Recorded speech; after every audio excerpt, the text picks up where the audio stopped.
Hey guys, it's Joey from Class J Video Productions here. Just gonna make a quick update video.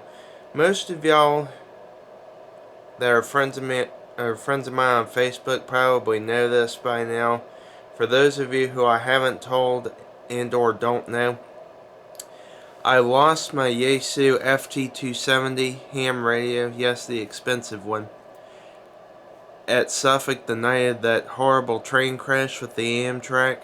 Most of y'all probably know about the train crash anyway. And anyway, I misplaced the radio. I was changing the battery. I have no idea where it went.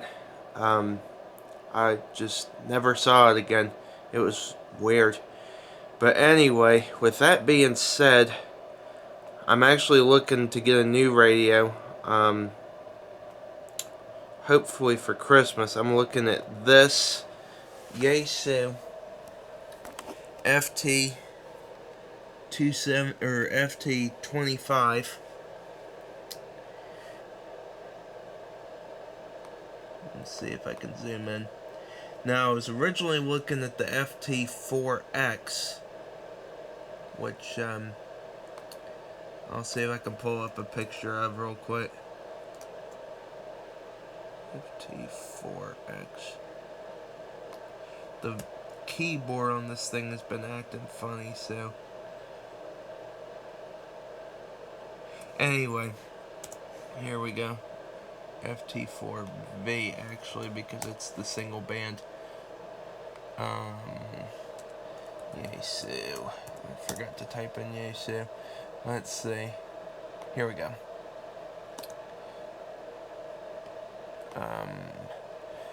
This bad boy right here.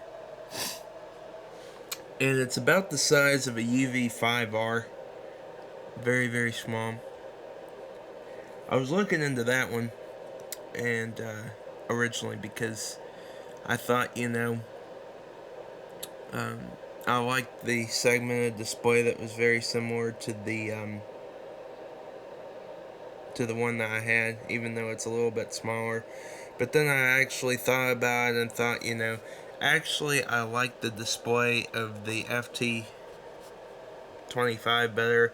It's a dot matrix display as opposed to the segmented type display that the FT4 VR has.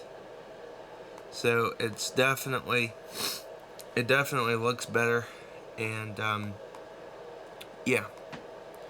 Both radios have a 1-watt speaker on them, so obviously they're going to be very clear outputs.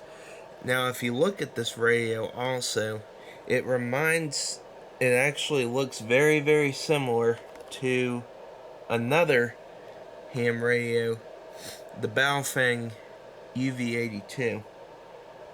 For comparison, let's have a look. See, there you go. Very similar. The keypad's a little bit bigger on the Baofeng, obviously. Obviously, the Yaesu is a little more expensive, and it's got a better receiver, and it's a more reliable company than Baofeng, so the Yaesu is going to be a little bit nicer. This Yaesu is only about $75-80 on gigaparts.com, which is the site that I'm using to show this picture. I think ham radio outlet sells it for about the same price. You're going to be paying a little over $100 if you get it on Amazon, so it's kind of a rip-off there, just if you're thinking about buying this radio.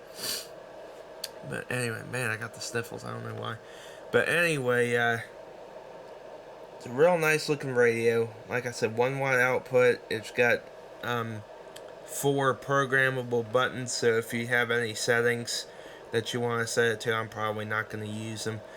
But anyway, another thing that's kind of strange about this radio that I found is that they actually opted for an SMA Female antenna like the Chinese Baofeng and Wushan radios have, as opposed to the SMA Male that most of the Yaesus have. Now, if you're familiar with the FT-60R, which is this radio's predecessor model, it looks quite a bit different. It's got smaller keys on it. It's just a different design overall. It's got the segmented display with an orange backlight on it.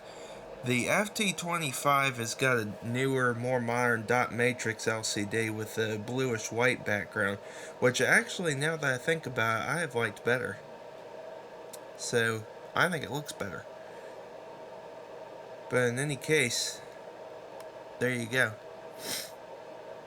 The PTT button protrudes out a little bit more than I think it should, but obviously I'm not going to be using that anyway because I'm going to be listening on the railroad and weather frequencies.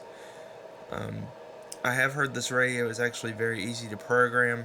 I've never owned one before, so I can't honestly say that, but the tutorial videos that I've seen on YouTube, it looks very easy. So hoping to get it for Christmas, and for now I'm using this little Baofeng BF-F9 V2 Plus radio, which, I mean, does the job fairly well. It doesn't have a lot of range. It does well for when trains are close up and everything, but like I was at Charlottesville the other week and I couldn't even pick up the 115.8 defect detector from the 112. It was pretty bad. I don't know if there's a loose connection where the antenna is, but I mean, these radios are kind of you get what you pay for type deals. They're alright, but they're just not. I mean, you can definitely do better with like a Yaesu or an ICOM, Kenwood, a Lenko, you know, one of those brands. But anyway, as you can see, I also ripped the PTT off because I didn't want to accidentally hit that and transmit, since these radios are unlocked on all the frequencies. But I have a Harvest HC100, Harvest Eagle HC100 antenna on here, which has helped a little bit, but I don't think it, you know, does but so well, because I mean, it's only a $50 Chinese HT, so I mean, you kind of get what you pay for. But anyway, with that being said, like I said, I hope to get this for Christmas, and if I do, take it rail fading after the first of the year, and or the very end of this year, depending on what the schedule looks like. And yeah, so just thought I'd post that little update for you, and everybody have a great Thanksgiving from Class J Video Productions, and I'll see you for the next rail fitting trip.